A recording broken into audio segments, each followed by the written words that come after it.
Tahun lalu, saudara Sin, rekanku memberitakan Injil, diberhentikan. Oh, saat kutanyakan tentang itu, dia bilang, sudah beberapa tahun tak mengerjakan tugas gereja dengan baik. Bahwa dia bekerja dengan caranya sendiri, yang sangat mengganggu pekerjaan gereja. Jadi dia diberhentikan. Oh, Aku merasa kasihan melihat dia. Begitu menyesal dan merasa sangat buruk. Selama bekerja bersama, kulihat dia ceroboh dan bekerja dengan caranya sendiri. Aku ingin tunjukkan itu untuk membantunya merenung. Tapi saat hendak bicara, aku ragu. Pemimpin telah banyak menangani dia saat memberhentikannya, jadi dia sudah cukup menderita. Jika aku nimbrung, itu akan membuatnya tambah menderita. Akankah dia pikir aku tak punya empati? Dan juga, pemimpin pasti telah menyebutkan masalah yang sudah lama aku lihat. Jadi, aku hanya menghiburnya. Oh, aku beritahu dia, kau telah mendapatkan banyak hal selama bertahun-tahun. Memberitakan Injil, kau berwawasan luas. Banyak saudara-saudari yang cukup baru di gereja, tak punya pengalaman penginjilan. Kau akan bisa membantu mereka saat pulang ke rumah. Di luar dugaan, tanggapannya adalah, aku kecewa mendengarmu mengatakan ini. Kupikir kau akan bicara untuk membantuku, agar aku bisa merenungkan diri. Itu akan bermanfaat bagi hidupku. Namun, kau justru memujiku meski aku sudah di titik ini, agar aku merasa pemecatanku hal biasa dan aku lebih cakap dari yang lain. Kau memainkan peran iblis, mendorongku ke neraka. iya. Itu mengingatkanku kepada Tuhan Yesus yang menegur Petrus. Iblis, pergilah dari hadapanku. Dia berkata, ucapan-ucapan sopan ini tak membangun. Kau tak boleh mengatakannya lagi. Itu bukan mengasihi, tapi merusak bagi orang lain. Ya, betul. Memang benar bahwa itu tidak membangun. Dan bagus, dia bisa mengenali itu. Benar. Menghadapi kegagalan, yang dia butuhkan adalah bantuan dari saudara-saudari. Bukan komentar yang sopan dan tidak tulus. Iya. Saat itu, aku sangat malu. Dan ingin mencari tempat untuk bersembunyi. Aku tahu watak saudara Sinta banyak berubah setelah bertahun-tahun beriman. Dia tak pernah mencapai banyak dalam tugasnya. Itu berbahaya. Namun, aku hanya ucapkan hal manis. Aku tak jujur, bersikap sopan dan memuji dengan cara sekuler. Bukankah itu bersikap licik namanya? Iya. Pemberhentian saudara Sin adalah kesempatan baik baginya untuk merenung. Jika dia bisa mencari kebenaran, merenungkan diri, dan bertobat, kegagalan itu bisa menjadi titik balik dalam imannya. Benar. Namun, aku menjadi hambatan, berkata omong kosong tak tulus dan menyesatkan dia. Aku menjadi antek iblis. Benar. Tuhan berusaha menyelamatkan manusia, tapi iblis mengerahkan segalanya untuk menjauhkan manusia dari Tuhan, menyeret mereka ke neraka. Omong kosongku itu hanya membahayakan saudaraku. Ya, esensi pujian semacam itu sangat berbahaya. Saat itu, aku sangat ketakutan. Jadi aku mencari firman Tuhan untuk membantuku merenung. Dua kutipan ini. Tuhan yang Maha Kuasa berfirman, "Jika engkau memiliki hubungan yang baik dengan seorang saudara atau saudari, dan mereka memintamu untuk menunjukkan apa yang salah dengan diri mereka, bagaimana seharusnya engkau menunjukkannya? Hal ini berkaitan dengan caramu memperlakukan masalah tersebut. Apakah caramu memperlakukannya didasarkan pada prinsip-prinsip kebenaran? Atau apakah engkau menggunakan falsafah hidup? Apa masalahnya ketika engkau bisa melihat dengan jelas bahwa seseorang memiliki masalah, tetapi tidak langsung memberitahu mereka untuk menghindari konfrontasi, dan engkau bahkan membuat alasan dengan berkata, "Tingkat pertumbuhanku sekarang rendah, dan aku tidak memahami masalahmu sepenuhnya. Saat aku memahaminya, aku akan memberitahumu." Ini berarti engkau sedang menggunakan falsafah hidup. Bukankah ini berarti engkau berusaha mengelabui orang lain? Engkau harus berbicara sebanyak yang mampu kau pahami dengan jelas. Dan jika ada sesuatu yang tidak jelas bagimu, katakanlah dengan terus terang. Ini berarti mengatakan apa yang ada dalam hatimu. Jika engkau memiliki pemikiran tertentu dan ada hal-hal tertentu yang jelas bagimu, tetapi engkau takut menyinggung perasaan orang, takut menyakiti perasaan mereka, dan karenanya memilih untuk tidak mengatakan apapun, ini berarti engkau sedang hidup berdasarkan falsafah dunia. Jika engkau mendapati seseorang memiliki masalah atau telah tersesat, meskipun engkau tidak dapat membantu mereka dengan kasih, setidaknya engkau harus menunjukkan masalahnya sehingga mereka dapat merenungkannya. Jika engkau mengabaikannya, bukankah ini merugikan mereka? Mereka tidak menyukai hal-hal yang positif. Mereka tidak merindukan terang, dan mereka tidak mencintai jalan Tuhan atau kebenaran. Mereka suka mengikuti tren duniawi. Mereka terpikat oleh status dan gengsi. Mereka suka diri mereka unggul di tengah tren-tren yang jahat. Mereka adalah para pendukung kejahatan dan kekuatan iblis. Dalam hatinya, mereka memuja orang-orang hebat dan terkenal. Mereka menyembah si Raja Iblis, dan di dalam hatinya, mereka tidak mengejar kebenaran atau hal-hal yang positif, tetapi menganjurkan orang untuk mencari pengetahuan. Dalam hatinya, mereka tidak menyetujui orang-orang yang mengejar kebenaran dan bersaksi tentang Tuhan. Sebaliknya, mereka menyetujui dan mengagumi orang-orang jahat dan yang memiliki bakat khusus. Mereka tidak menempuh jalan iman kepada Tuhan dan mengejar kebenaran, melainkan mengejar kejahatan dan kekuasaan. Mereka berusaha menjadi seseorang yang tidak dapat dipahami dan cerdik. Mereka mencoba menggabungkan diri ke tingkat kekuasaan tinggi di masyarakat untuk menjadi tokoh terkenal yang berpengaruh. Mereka ingin dapat menyusup dengan mudah ke dalam kumpulan orang banyak manapun, melakukan berbagai macam trik, siasat, dan taktik dengan strategi yang sempurna, serta untuk disambut dengan pemujaan dan diterima kemanapun mereka pergi. Mereka ingin menjadi berhala bagi orang-orang. Mereka ingin menjadi orang yang seperti itu. Cara macam apakah ini?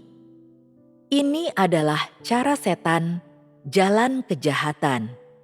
Ini bukanlah cara yang ditempuh oleh orang percaya. Agar dapat menipu orang melalui kepercayaan pribadi orang, untuk membuat mereka memuja dan mengikuti mereka, mereka menggunakan falsafah iblis, logikanya, menggunakan setiap taktiknya, setiap tipu muslihat dalam setiap situasi. Ini bukanlah jalan yang harus ditempuh oleh orang yang percaya kepada Tuhan. Orang semacam itu bukan hanya tidak akan diselamatkan, tetapi mereka juga akan menghadapi hukuman Tuhan. Tidak ada keraguan sedikit pun tentang hal ini. Amin. Amin. Firman Tuhan sepenuhnya menyingkap motivasi jahat dan natur rusaku.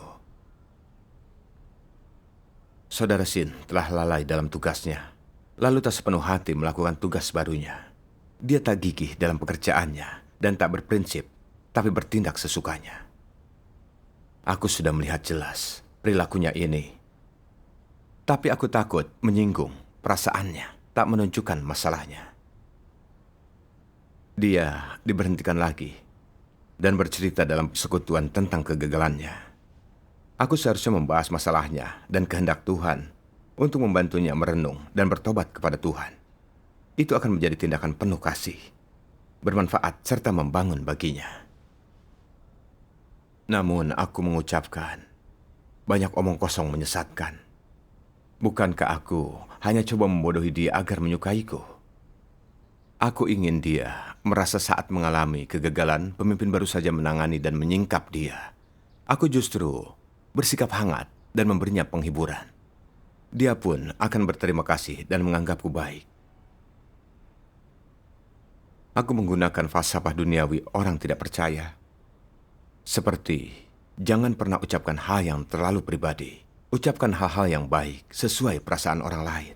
Lindungi pertemananmu dengan tak menunjukkan kesalahannya. Itu kata-kata jahat duniawi untuk dipatuhi. Dan sepenuhnya falsafah iblis. Ya, Orang tak percaya berinteraksi berdasarkan logika iblis.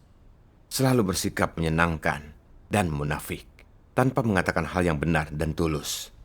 Mereka bicara tersirat dengan tipu daya dalam semua ucapan mereka. Namun, sebagai orang percaya yang telah membaca banyak firman, aku masih tak bisa katakan hal yang sejalan dengan kebenaran.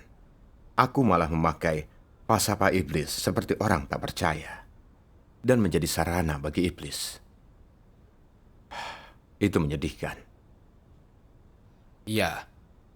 Kita adalah orang percaya, tapi jika tak menerima kebenaran dan bertindak berdasarkan falsafah iblis, kita takkan berubah berapa lama pun kita percaya. Benar. Kau tak bisa bicara kebenaran jika hidup berdasarkan falsafah iblis. Benar. Ya, aku teringat firman Tuhan. Apabila orang-orang percaya hanya asal-asalan dalam perkataan dan tingkah laku mereka seperti orang tak percaya, maka mereka lebih jahat dari orang tak percaya. Mereka tipikal setan. Semakin kau berada dalam hadirat Tuhan, semakin banyak pengalamanmu.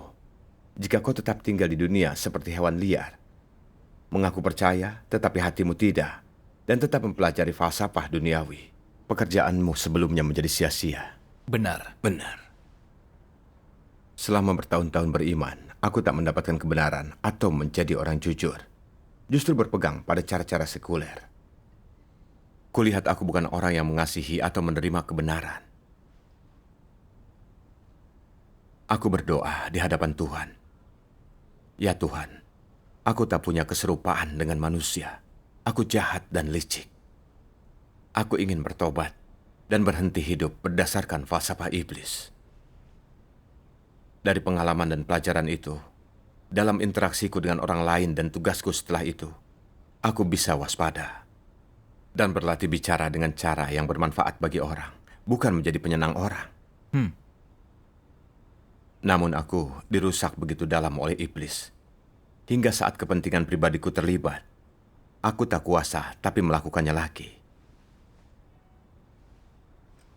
Kemudian, aku bekerja dengan saudara Chen untuk produksi video. Dia punya pendapat kuat dan tahu lebih banyak tentang pekerjaan itu. Aku merasa harus rendah hati agar dia tak menganggapku congkak dan tak tahu apa-apa. Jadi, selama kami bertugas, aku coba berpegang teguh pada kesabaran adalah kebajikan. Kadang aku melihat masalah dan kekeliruan dalam video yang dia kerjakan, lalu menyarankan untuk memperbaikinya. Tapi menurut dia, hal-hal itu bukan masalah. Dia hanya memberi dalih dan pendapat. Meskipun tak sepenuhnya setuju dengannya, aku takut diskusi lebih lanjut akan membuat kami mandek atau berdebat. Maka semua orang akan menyebutku keras kepala. Aku ingin menyerah karena berpikir begitu.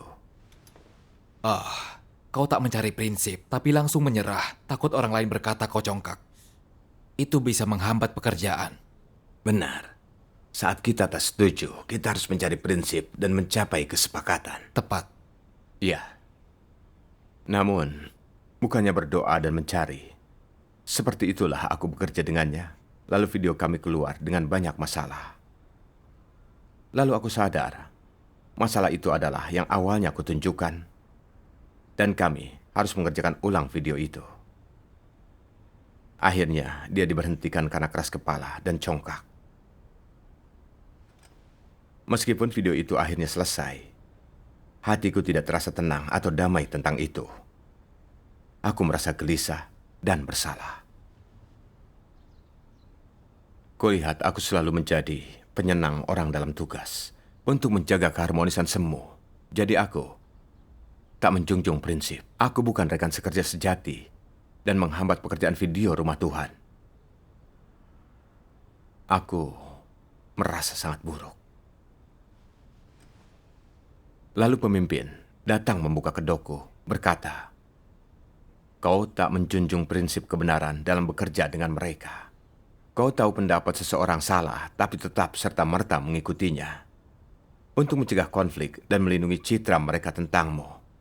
Akibatnya, video harus dikerjakan ulang dan menghambat kemajuan." Lalu dia bilang, "Kau harus segera mencari kebenaran dan memperbaiki hal ini." Benar. Sulit bagiku mendengar hal ini. Aku berdoa dan merenungkan ini beberapa hari, lalu mencari firman Tuhan untuk bantu merenungkannya. Kutipan ini. Baiklah. Tuhan yang Maha Kuasa berfirman, "Dilihat dari luar, perkataan antikristus tampak sangat baik, beradab, dan terhormat. Siapapun yang melanggar prinsip, yang suka ikut campur dan mengganggu dalam pekerjaan gereja, tidak akan disingkapkan atau dikritik, siapapun mereka. Antikristus berpura-pura tidak melihat, membiarkan orang berpikir bahwa mereka murah hati dalam segala hal. Setiap kerusakan dan perbuatan orang yang menjijikkan ditanggapi dengan kebaikan dan toleransi. Mereka tidak menjadi marah atau meledak dalam kemarahan. Mereka tidak akan gusar dan menyalahkan orang ketika mereka melakukan sesuatu yang salah dan merugikan kepentingan rumah Tuhan. Siapapun yang melakukan kejahatan dan mengganggu pekerjaan rumah Tuhan, mereka tidak mengindahkannya, seolah-olah ini tidak ada kaitannya dengan mereka, dan mereka tidak akan pernah menyinggung orang karena hal itu. Apa yang paling mereka pedulikan? Mereka paling memedulikan berapa banyak orang yang menghormati mereka dan berapa banyak orang yang melihat mereka ketika mereka menderita dan mengagumi mereka karenanya. Antikristus yakin bahwa penderitaan tidak boleh sia-sia.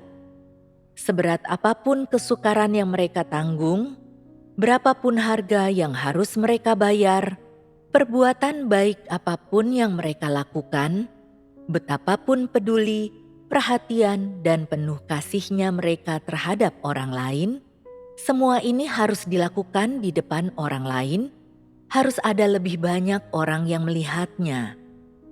Dan apa tujuan mereka bertindak demikian? Untuk memenangkan hati orang, membuat orang merasa kagum dan setuju atas tindakan mereka, terhadap perilaku mereka, terhadap karakter mereka. Bahkan, ada antikristus yang berusaha membangun citra diri mereka sebagai orang yang baik melalui perilaku baik mereka secara lahiriah, sehingga akan ada lebih banyak orang yang datang kepada mereka untuk mencari pertolongan. Tindakan mereka tidak hanya membangkitkan rasa hormat di hati orang, tetapi juga menyediakan tempat bagi mereka di hati orang-orang tersebut. Antikristus ingin mengambil tempat Tuhan. Inilah tujuan mereka ketika mereka melakukan hal-hal ini. Jelas sekali, tindakan mereka itu telah membuahkan hasil awal. Di dalam hati orang-orang yang tidak memiliki kearifan ini, kini antikristus telah memiliki tempat, dan kini ada orang-orang yang memuja dan mengagumi mereka. Itulah tepatnya tujuan antikristus. Amin. Tuhan menunjukkan antikristus jahat dan tercela. Mereka bersikap baik dan bicara manis untuk menyamarkan diri dan mengambil hati orang lain. Agar orang berpikir hanya merekalah yang mengerti. Mencari mereka untuk penghiburan. Membuat orang makin jauh dari Tuhan dan mengambil tempat Tuhan di hati mereka. Kulihat aku bertindak seperti itu. Dalam tugas, saudara-saudari perlu angkat bicara dan saling membantu. Tapi aku menghindari hal yang menyinggung untuk melindungi citraku. Aku melihat beberapa masalah dalam produksi video saudara Chen. Dan tak menjunjung prinsip kebenaran, tapi hanya mengikuti arus, tanpa menerapkan kebenaran. Aku ingin orang berpikir, aku tak terlalu congkak, bahwa aku toleran, berpengertian, dan penuh kasih sayang. Aku ingin membuat senang orang yang berinteraksi denganku, agar menyukaiku dan punya kesan baik tentangku. Untuk mencapai tujuan kecil ini, aku merugikan pekerjaan gereja demi mempertahankan citra positif. Aku egois dan jahat. Dari penghakiman dan penyingkapan Tuhan, kulihat dengan menjadi orang baik, aku berada di jalan antikristus. Aku bertindak untuk iblis di dalam gereja. Saat menyadari ini, aku merasa bersalah. Setelah itu, aku terus merenungkan hidupku sebagai orang percaya. Aku selalu bersikap manis terhadap orang lain. Setiap kali melihat seseorang yang tampak terlatih dan baik hati, aku mencoba meniru mereka. Aku ingin diriku terlihat supel dan mudah didekati untuk menjaga citraku di mata mereka. Aku tak pernah bicara saat melihat mereka menunjukkan kerusakan, takut membuat mereka tersinggung. Aku ingat saat menjadi diaken penginjilan, aku selalu berusaha tak menonjol dan bicara dengan rendah hati. Saat melihat orang terlalu santai dalam tugas dan tak berprinsip, aku takut membatasi mereka jika mengungkitnya, citraku akan buruk di mata orang. Jadi, dengan dalih kasih dan keinginan membantu, aku berbicara dengan lembut dan tak belak-belakan. Aku tak pernah membantu melihat keparahan perbuatan mereka. Aku hanya memberi petunjuk tak langsung. Saat harus memberhentikan orang dan bersekutu, aku merasa itu menyinggung dan tak tahu harus berkata apa. Aku ingin orang lain yang menawarkan persekutuan, dan aku bersembunyi saja. Aku berusaha melindungi status dan citraku dengan cara itu. Saudara-saudari pun berkata, aku tak sombong dan mudah bergaul. Aku bahkan direkomendasikan sebagai pemimpin. Mereka pikir aku baik, takkan menindas orang. Aku puas pada diriku. Antikristus memakai perilaku baik yang dangkal untuk menyesatkan orang. Coba mengambil tempat Tuhan di hati mereka. Aku sadar punya motivasi dan tujuan yang sama. Aku tak pernah merenungkan motivasi tercela dan natur rusakku. Merasa tak ada yang salah menjadi orang baik. Mudah mendapatkan dukungan orang lain. Juga mendapatkan penghargaan. Itu cara hidup yang bagus. Namun, kini aku bisa lihat bahwa aku memantapkan diri dengan cara yang paling rahasia dan samar. Menipu orang lain. Menjadi antikristus untuk merusak pekerjaan Tuhan. Benar. Benar. Sebelumnya, aku hanya tahu penyenang orang itu licik. Tanpa penyingkapan Tuhan, aku tak akan melihat niat jahat mereka di balik semuanya.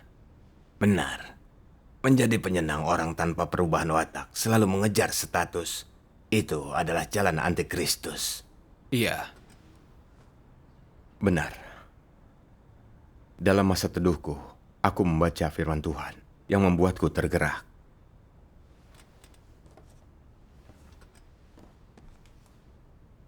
Tak menerapkan kebenaran saat sesuatu terjadi ialah pelanggaran.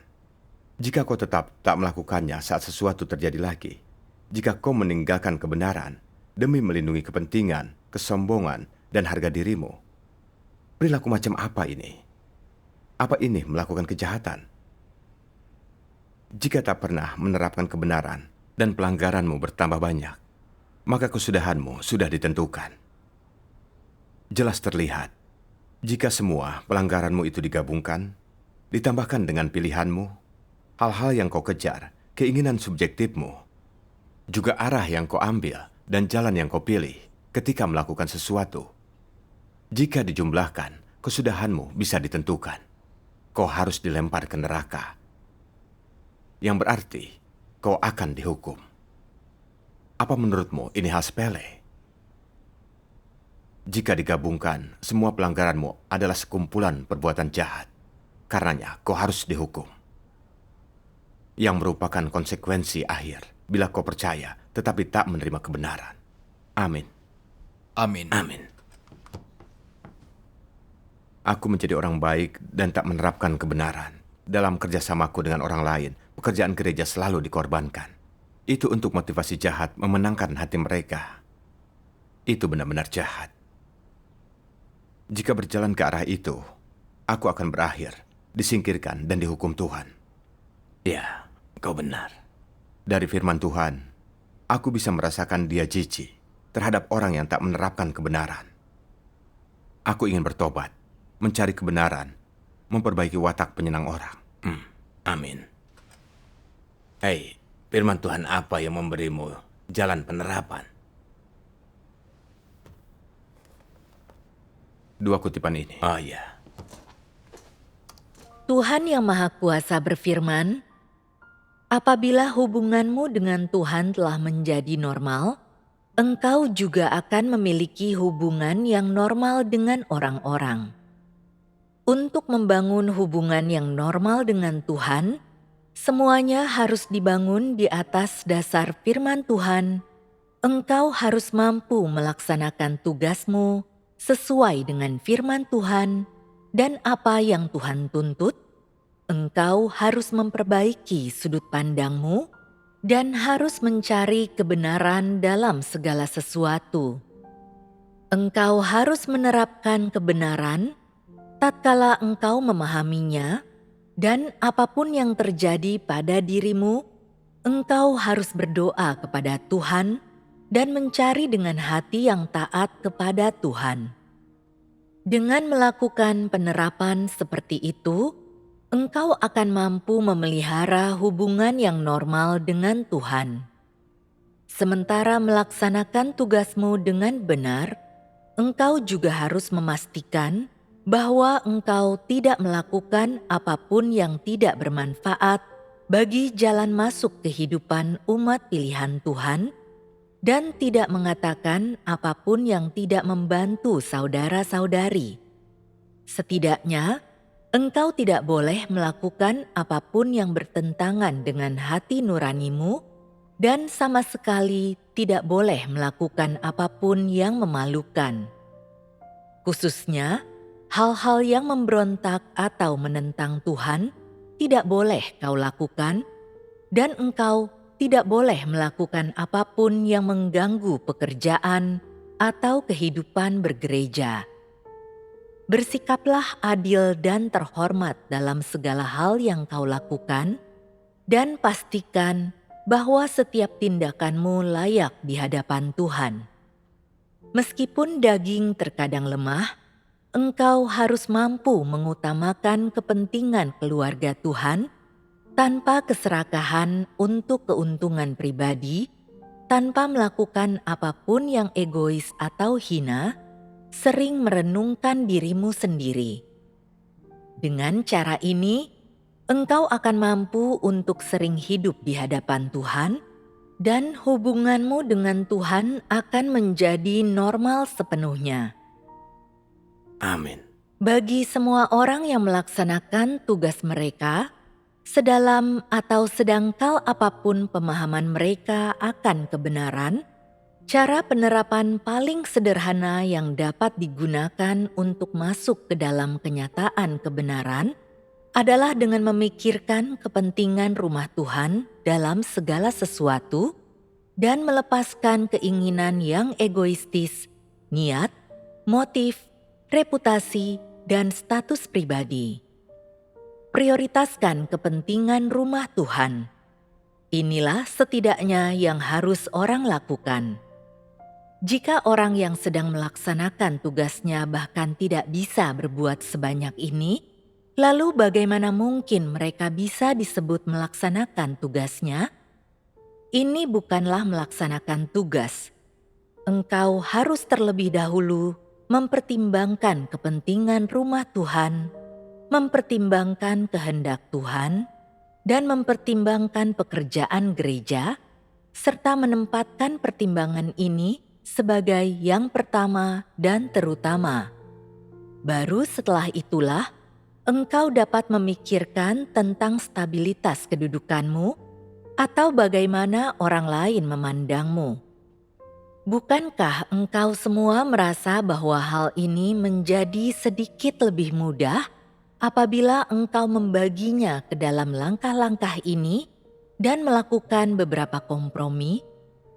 Jika engkau menerapkan hal ini selama beberapa waktu, engkau akan mulai merasa bahwa memuaskan Tuhan tidaklah sulit. Selain itu, engkau harus mampu memenuhi tanggung jawabmu, melaksanakan kewajiban dan tugasmu, mengesampingkan keinginanmu yang egoistis, mengesampingkan niat dan motifmu sendiri, memikirkan kehendak Tuhan, dan mengutamakan kepentingan rumah Tuhan, pekerjaan gereja, dan tugas yang harus engkau lakukan. Setelah mengalami hal ini selama beberapa saat, engkau akan merasa bahwa ini adalah cara yang baik untuk menjalani hidupmu. Ini berarti menjalani hidup dengan jujur dan tulus tanpa menjadi orang yang hina atau tak berguna, serta hidup secara adil dan terhormat, bukan menjadi tercela atau jahat. Engkau akan merasa bahwa inilah cara orang seharusnya hidup dan bertindak. Amin. Amin. Ya, firman Tuhan sangat jelas tentang prinsip penerapan. Kita tak boleh berinteraksi berdasarkan falsafah duniawi. Mengikuti firman Tuhan adalah cara agar sejalan dengan kehendak Tuhan. Benar. Orang yang mencari kebenaran dan berdiri di sisi Tuhan, yang melepaskan hasrat pribadi dan menjunjung kepentingan gereja, hidup dalam keserupaan dengan manusia dan bisa punya hubungan norma. Benar. Ya, Setelah itu, aku mulai memikirkan kepentingan rumah Tuhan lebih dulu dalam situasi apapun dan mencoba memuaskan kehendak Tuhan. Setelah melakukan ini, aku lihat ada banyak kesempatan untuk menerapkan kebenaran dalam kehidupan dan tugas. ya, Misalnya, dalam pertemuan, kulihat beberapa orang bicara tentang doktrin atau keluar dari topik. Atau ada seseorang mengoceh, memperpanjang waktu pertemuan kami yang merugikan kehidupan gereja. Tapi pemimpin tim tak coba memperbaikinya. Awalnya aku tak ingin bicara, tapi aku merasa agak bersalah dan tahu aku menjadi penyenang orang lagi. Aku langsung berdoa. Menjelang akhir pertemuan, aku mengemukakan masalah yang kulihat dan menyarankan solusi. Oh, Aku merasa meninggalkan diri dan menjunjung kepentingan rumah Tuhan, memberiku kedamaian. bagus. itu bagus. Juga seorang saudara yang kukenal baik diberhentikan. Dan dia bilang, itu karena dia mencari kenyamanan dan licik dalam tugasnya tanpa ada efektivitas. Awalnya aku ingin menghibur dan membuatnya berpikir baik tentangku. Tapi lalu sadar, aku harus menerapkan kebenaran. Jadi perlahan aku pikirkan, apa yang harus kukatakan untuk memuaskan Tuhan dan membantu dia. Aku mengingat interaksi kami sebelumnya. Hasratnya akan kenyamanan terlihat jelas dalam tugasnya. Aku langsung beritahu dia tentang masalah dalam sikapnya terhadap tugas dan mengiriminya beberapa firman Tuhan. Setelah itu, dia berterima kasih dan berkata semua itu telah membantunya. Iya, syukur kepada Tuhan. Setelah melakukan itu, aku merasa sangat tenang dan damai. Benar. Ya, Lingkungan yang Tuhan atur, serta penghakiman dan penyingkapan firman-Nya, menunjukkan jika aku hidup berdasarkan falsafah duniawi iblis, aku akan makin licik dan kehilangan esensiku sebagai manusia. Aku akan menyakiti orang lain dan diriku. Benar. Iya. Aku juga belajar bahwa hidup berdasarkan firman Tuhan dan prinsip kebenaran adalah satu-satunya cara untuk menjadi orang baik. Amin. Syukur kepada Tuhan. Syukur kepada Tuhan.